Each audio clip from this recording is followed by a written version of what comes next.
Explain with reference to the context any three of the following.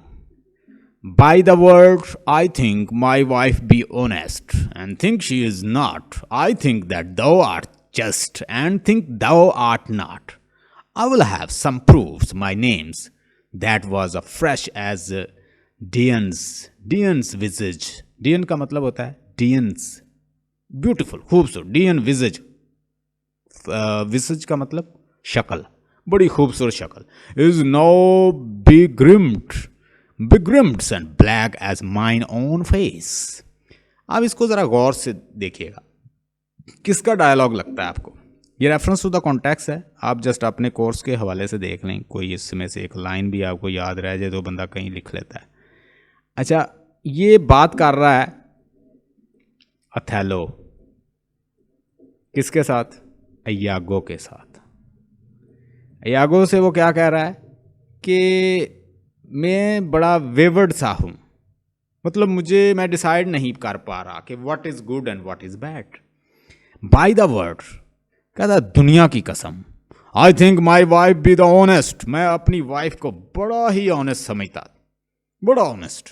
And think she is not, और जैसा मैं सोचता हूं कहता वैसा नहीं है. आई थिंक दैट दो आर्ट जस्ट, और मैं ये सोचता हूं कि तुम शायद कहता बड़े फेथफुल है. एंड थिंक दो आर नॉट, और फिर मुझे ख्याल आता है कि तुम भी वफादार नहीं हो. I will have some proof, मेरे पास कहता कुछ प्रूफ होंगे.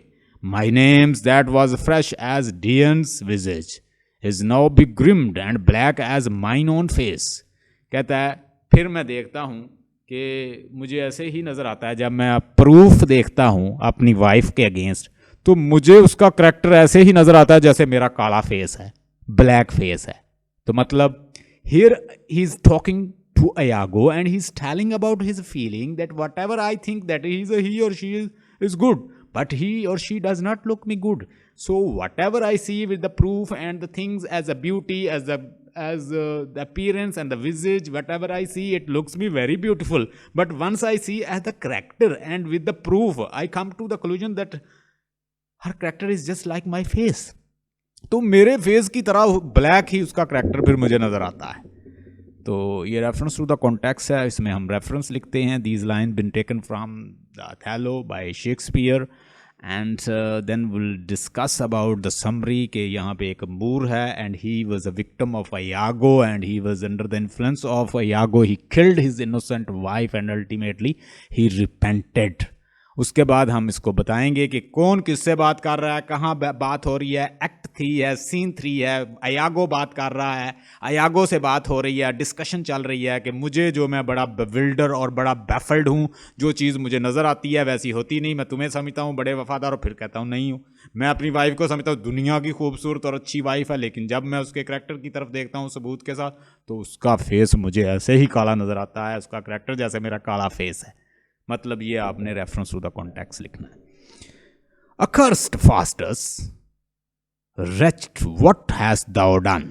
I do repent, and yet I do despair. Hell strives with the grace for the conquest in my breast. What shall I do to shun the shares of death? अब यहाँ पे कौन बात कर रहा है? ये सीन 3 है, और इसके अंदर बात कौन कर रहा है? ओल्ड मैन के साथ डिस्कशन हो रही है. डॉक्टर फास्टस कहता है कि मैं जो हूँ, क्या हूँ, मैं ऐसा फील करता हूँ कि मैं कोशिश करता हूँ रिपेंट करने की, लेकिन जितना रिपेंट करता हूँ मुझे समझ नहीं आती कि मैं क्यों नहीं कर पा रहा. अकर्स्ड फास्टस, कर्स्ड फास्टर, तुम्हारे ऊपर कर्स्ड हो, रिच्ड, तबाह बर्बाद हो. व्हाट हैज़ दो डन, तुमने क्या कर दिया? आई डू रिपेंट, मैं रिपेंट करता हूँ. यानी फास्टस जो है अपने आप से कह रहा कि मेरे ऊपर लानत, मैं तबाह बर्बाद हो गया. और व्हाट हैज दो डन, कि अपने आप से फास्टर तुम क्या कर चुके हो, तुमने क्या कर दिया है. आई डू रिपेंट, मैं रिपेंट करने की कोशिश करता हूं. And yet I do despair, और मैं फिर मायूस होता हूं, मतलब मैं कर नहीं पाता. Hell strives with the grace for the conquest in my, ऐसा है कि हेल जो है उसने मुझे हर तरह से, मेरे ब्रीस्ट को घेरा हुआ है, हर तरह से मुझे ढांपा हुआ है. I am unable to move ahead, and what shall I do, मैं क्या करूं. शन का मतलब होता है छोड़ना. टू शन the shares of the death, मैं किस तरह से कहता है कि इस मौत के मुंह से निकल सकूंगा. मतलब जो उसने अपनी सोल बेच दी है, और वो किस तरह से, उसमें इसमें डॉक्टर फास्टस में ये होता है कि एक एम्बिशियस पर्सन है डॉक्टर फास्टर, जो कि बहुत ज़्यादा पढ़ा लिखा है, जिसने डिविनिटी का इल्म हासिल किया, साइकोलॉजी का, फिलासफी का, बॉटनी का, डिफरेंट अलूम जो है उसने हासिल की। लेकिन उसके साथ साथ वो कहता है कि इतना इल्म हासिल करने के बाद, इतनी अलूम हासिल करने के बाद, doctor Faustus thou art yet man, कि तुम अभी भी तो आदमी हो। Doctor Faustus, you should acquire such a knowledge which make you equivalent to the job, कि जो तुम्हें गॉड के इक्वल बना दे। तुम हवाओं को रोक चुके, तुम आंधियां ला सको, जो तुम चाहो वो हासिल कर सको। तो वो कहता है कि black magic is the best form.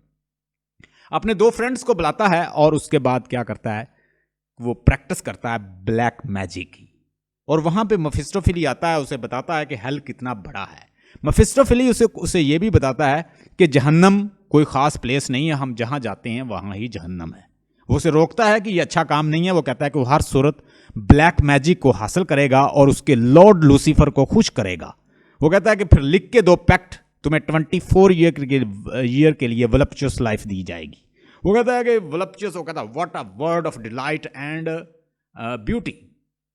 फिर वो उसके सामने हेलन को लेकर आते हैं। वो कहता है was that the face that launch 1000 of ship and burn the topless tower of helium, sweet Helen make me immortal with a single किस। What a word of delight and omnipotence. Thou fastest, be like Jove in the sky. You should control the winds and the storms and the skies and get the beautiful and enjoy the voluptuous life. कहता है कि तुम्हें तो God की तरह होना चाहिए। वो जैसे आंधियों को रोकता है, जैसे मौसम को रोक लेता है, जैसे वो बारिश बरसा सकता है, तो इसी तरह मैं भी इतना इल्म हासिल करूँगा ब्लैक मैजिक कि मैं उसके इक्विवेलेंट हो जाऊँगा। तो उसके लिए अपनी सोल बेच देता है। अल्टीमेटली फिर सफ़र करता है। फिर आखिर में वो जब कुछ लम्हात, कुछ एक आवर रह जाता है, तो फिर वो कहता है कि मेफिस्टोफेली आएगा, मेरी सोल को चीर फाड़ देगा, ले जाएगा साथ। There is no end of the damned soul. वो कहता है कि would that I be a drop of water and mix into the river and can never ever be found. काश मैं कोई पानी का ख़तरा होता, मैं किसी दरिया में मिल जाता, कभी मेफिस्टोफेली मुझे पा ना सकता। और अफसोस के मेफिस्टोफेली आएगा और वो मुझे, मेरी रूह को जहन्नम में ले जाएगा। तो ये सारा सीन है इसका। There is some ill planets reigns I must be patient till the heavens look with an aspect more favourable. Good my lord, I am not prove weepings as our sex commonly are, the want of which veins. अच्छा, ये जो lines हैं ये दी गई हैं, ये हरमोन्स जो है ये बोलती है। और 2 बादशाह होते हैं और दोनों की आपस में बड़ी दोस्ती होती है। आपने द विंटर टेल जो है शेक्सपियर का पढ़ा होगा, मैंने आपको पढ़ाया था। ये पोलिक्निक्स और उसके बाद ल्यूनटिस 2 फ्रेंड होते हैं। ल्यूनटिस जो है अपने दोस्त को अक्सर कहता रहता है पोलिक्निक्स को कि यार कभी आओ ना, हम एंजॉय करें, इकट्ठे रहें। तो एक दफ़ा उसका जिक्र होता है, इधर उसका गुजर होता है पोलिक्निक्स का, बोहेमिया का वो राजा था ल्यूनटिस। तो ल्यूनटिस का जब यहाँ ल्यूनटिस के पास पोलिक्निक्स आता है, तो हरमोन्स जो है ये इसकी वाइफ है। मतलब ये हरमोन्स जो है ये किसकी वाइफ है? ल्यूनटिस की। ये से कहता है कि यार मेरा अब जी भर गया, मैं वापस जा रहा हूँ। तो ये इसको कहता है यार रुक जा यार, मेरा दिल नहीं भरा, हम एंजॉय करेंगे। और ये ल्यूनटिस कहता है। लेकिन फिर ये जब नहीं मानता तो ये अपनी वाइफ से कहता है यार, कहता है अपनी बीवी से तुम कहो इसे। जब ये कहती है तो ये रहना शुरू कर देता है फिर दोबारा से। वो कहता है इसका और मेरी बीवी का कोई चक्कर है। इस पर ये शक करता है। उसके बाद ये गॉड अपोलो जो है उसका जिक्र किया गया है, सुपर नेचुरल यहाँ पे अपोलो गॉड का। अपोलो गॉड से फिर उसके बाद पूछता है, एक मैसेंजर को भेजता है ताकि कंफर्म करे कि उसकी बीवी चेस्ट है या नहीं, यानी इसके ताल्लुकात तो नहीं इसके साथ। तो यहाँ से भी कंफर्मेशन मिल जाती है। ये अपने वाइफ को इतनी बातें करता है, मतलब इतनी सजाएं देता है कि वो खुदकुशी कर लेती